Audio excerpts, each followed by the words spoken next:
Here's a little experiment. Take your phone, turn off the Wi-Fi, put it on airplane mode, and for the next week, use it only for calls and text messages.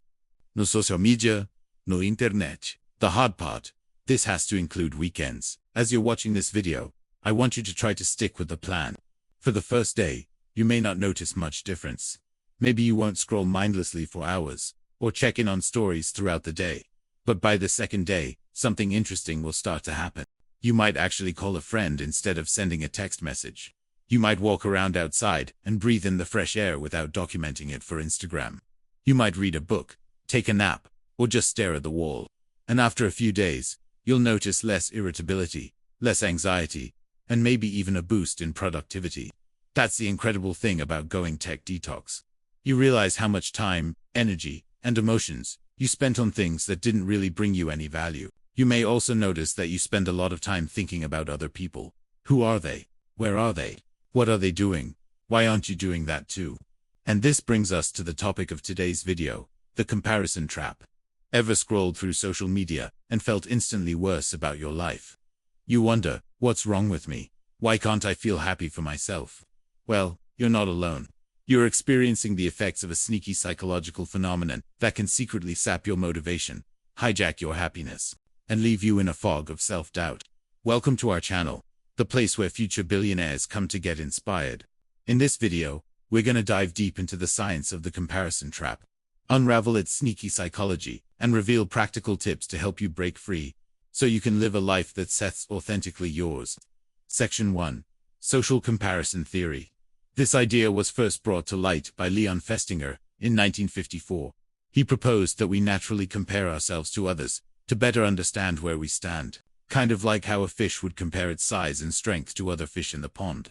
But Festinger also realized that this comparison could go beyond the obvious physical stuff and creep into our thoughts, feelings, and opinions. It's a way for our brains to measure and understand the world. But here's the catch. With the rise of social media, especially apps like Instagram and TikTok, our social comparison game has gone global. We're no longer stuck comparing ourselves to the cool kids in school or the popular influencers. Now we're up against a carefully curated worldwide cast of characters, each showcasing the seemingly perfect aspects of their lives.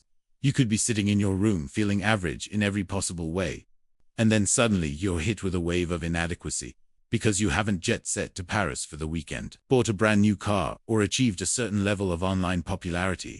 Social media is basically designed to make you compare.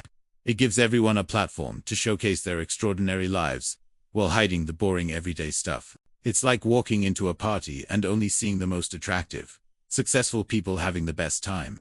Suddenly, your own life feels dull and uninspiring. Section 2. Upward social comparison. The tricky part is that this comparison often happens subconsciously. Your brain quickly scans through countless images and videos, silently calculating how your life stacks up. It's like a split-second mental game of, I have this, they have that. Maybe you're browsing Instagram and you see a friend's picture of their amazing vacation. You might think, wow, I wish I was there. Why am I working? Or perhaps you stumble upon a colleague's post about their promotion and wonder, why haven't I been promoted yet? The key word here is yet. That one tiny word is a gateway to a minefield of social comparison. We humans are wired to seek belonging and acceptance. Seeing someone else's success triggers a subtle fear that you might be falling behind.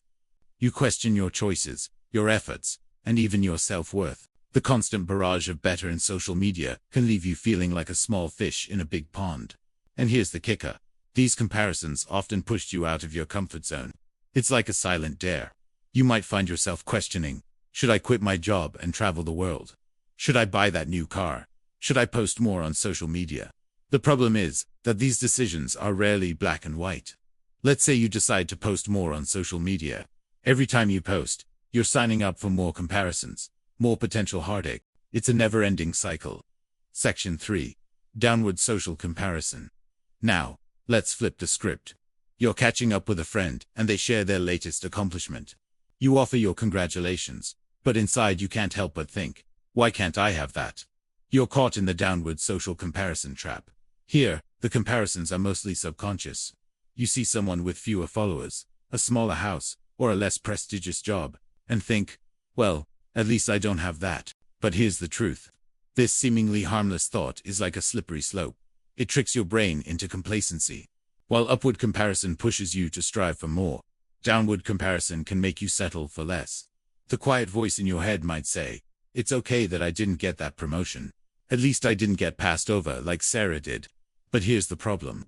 By comparing yourself to someone you feel is less successful, you're setting your bar incredibly low. Instead of aiming for excellence, you're just trying not to be the worst. And here's the irony. By constantly comparing yourself downward, you may think you're being positive, but you're essentially robbing yourself of the chance to shine brightly. You're settling for dim lights when you have the potential for a spotlight. Picture this. Let's say you have two friends.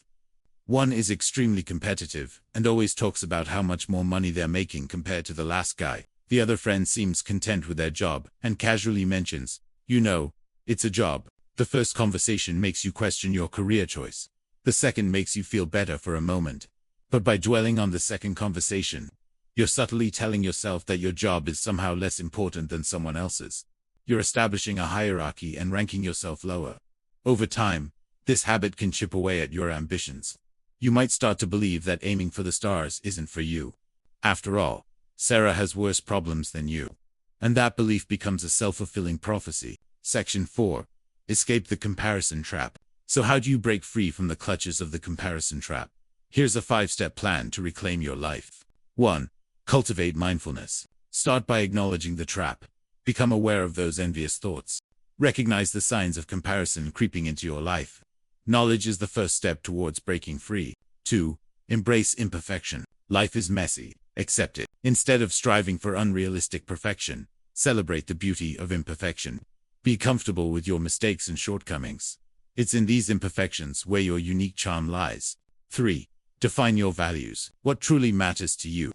Love, creativity, freedom, authenticity. Define your core values and let them guide your life. Don't let social norms or the expectations of others dictate your path. 4. Focus on your journey. Stop fixating on the destination.